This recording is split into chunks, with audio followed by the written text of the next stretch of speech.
Nasabat ang 102,000 pesos halaga ng shabu mula sa dalawang naarestong high-value individual sa isinagawang checkpoint operation ng Datuudin Sinsuat Municipal Police Station sa poblasyon Dalican, Datuudin Sinsuat, Maguindanao del Norte. Nito lamang ika-22 ng Hulyo taong kasalukuyan.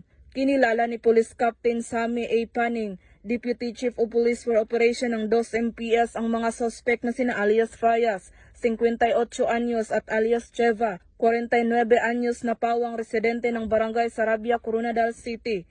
Ayon sa ulat ng mga otoridad, bandang alas 4:20 ng hapon nang makatanggap ang naturang istasyon ng impormasyon galing sa isang confidential informant ukol umano sa iligal na transaksyon ng mga iligal na droga na dadalhin sana sa Coronadal City. Agad namang naglunsad ng checkpoint ang 2 MPS upang harangin ang mga sospek na sakay ng isang Yamaha Sniper na motorsiklo. Sumailalim ang mga sospek sa pagsusuri at doon nagpositibo ang 3 heat-sealed transparent plastic sachet na hinihinalang shabu na may kabuuang timbang na 15 gramo at tinatayang nagkakalagang 102,000 pesos at iba't ibang uri ng ID.